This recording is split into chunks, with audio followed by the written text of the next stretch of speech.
J'ai choisi Clérambault parce que je connaissais déjà ses pièces d'orgue, ses pièces de clavecin, quelques cantates, Médée, Orphée, mais je me suis rendu compte que la musique sacrée, vocale, était totalement méconnue, sauf peut-être le Miserere à 3 voix de femme.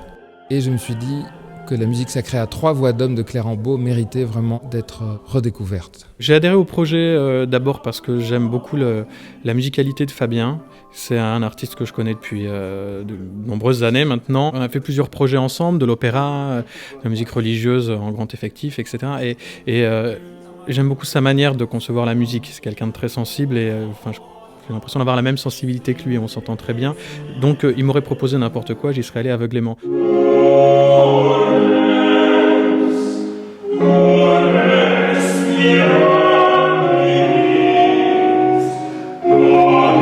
C'est cette formule de trio d'hommes que l'on connaît bien mais qui est moins jouée, moins pratiquée aujourd'hui. Donc on est très heureux du coup de revenir à ce style que, bon, je veux dire, j'ai pas mal pratiqué. Ces pièces sont d'un contrepoint magnifique, sublime, et à la fois ce sont des pièces qui semblent naturelles, et le naturel en musique, c'est quand même quelque chose de bien difficile à trouver, et Clérambault, je pense, y est arrivé. Ce qui est aussi très différent, c'est qu'on est dans une musique plus tardive, et qu'en fait les figuralismes sont très forts, notamment dans un des récits autour de la mer Rouge. Qui est complètement étonnant.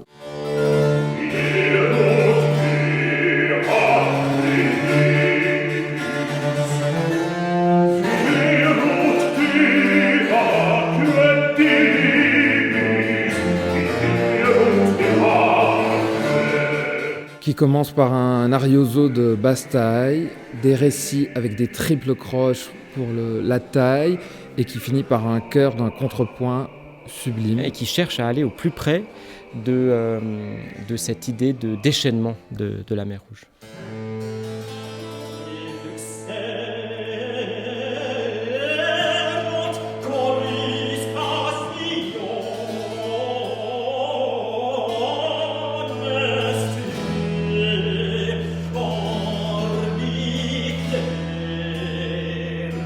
Quand j'ai vu cette partition, je me suis dit, mais on n'a jamais vu ça à cette époque.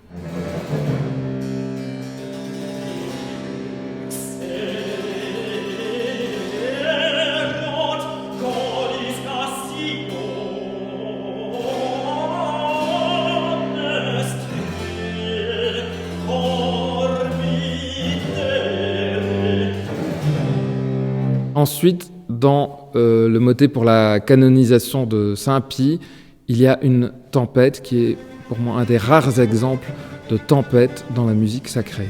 À ce moment-là, on hésite entre une musique religieuse et une musique théâtrale. On va dire que c'est comme un mini-opéra religieux, avec un grand lyrisme, dramatisme, et puis figuralisme des vagues, de la guerre, de la victoire, mais qui passe par la souffrance des ennemis, bien sûr, des impies qui vont mourir.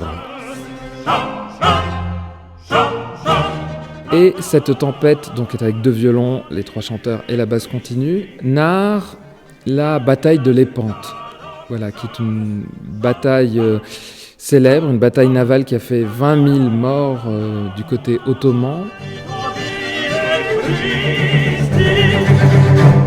Un des participants de cette bataille, c'est Cervantes. Il a perdu un de ses bras lors de cette bataille et on l'appelait d'ailleurs le manchot de Lépante. Voilà, la musique se fait peinture et d'une éloquence rare. C'est subito, même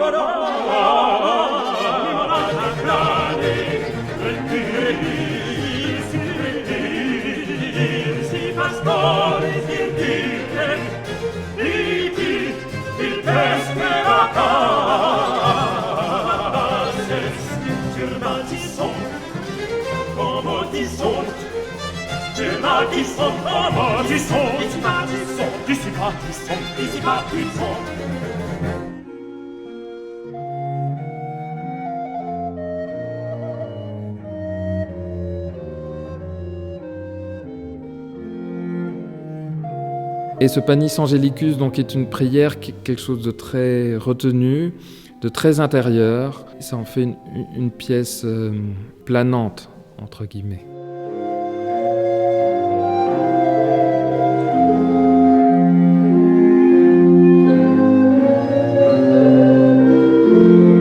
c'est une autre recherche de couleurs avec les chanteurs, avec la basse continue. C'est une pièce pour le Saint-Sacrement, la tonalité do mineur aussi en fait un petit joyau où finalement il n'y a rien à faire et il faut juste se laisser porter. C'est indescriptible, je trouve, il faut l'entendre.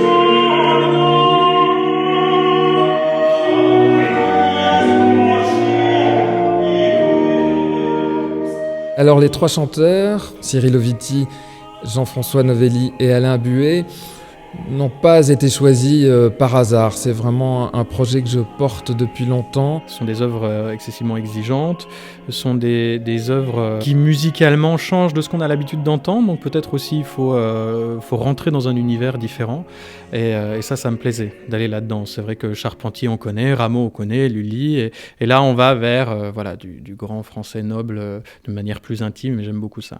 J'ai eu le bonheur d'accompagner ces chanteurs lors d'opéras, séparément, et depuis vraiment 10 ans, j'avais envie de les réunir, tous les trois. Déjà la musique de chambre, 3 voix d'hommes, un instrumentarium quand même assez fourni avec violon ou flûte, 2 flûtes, 2 violons, etc. Donc une grande richesse dans l'accompagnement des instrumentales. Je trouve que les 3 voix se marient parfaitement.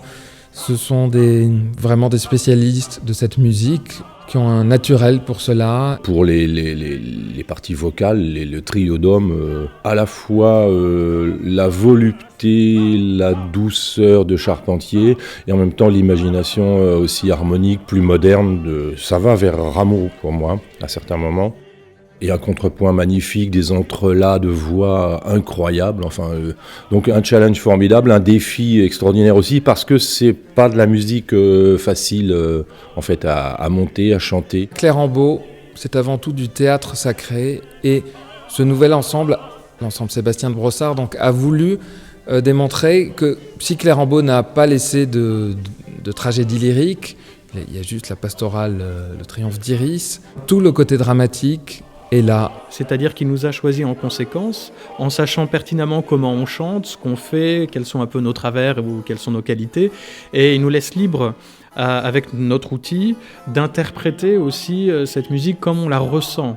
Et ça, d'abord c'est un grand cadeau, parce qu'on a rarement l'occasion de pouvoir le faire. Quand on est tous tellement libres, on a tous envie d'aller dans le même sens et faire de la musique ensemble, et juste de la musique. Et c'est cet esprit de musique de chambre que j'ai voulu retrouver.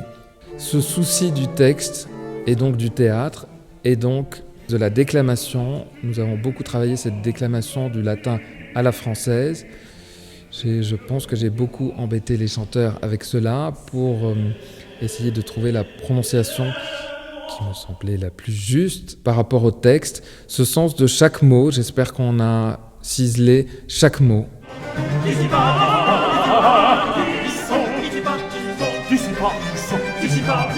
Dissipa,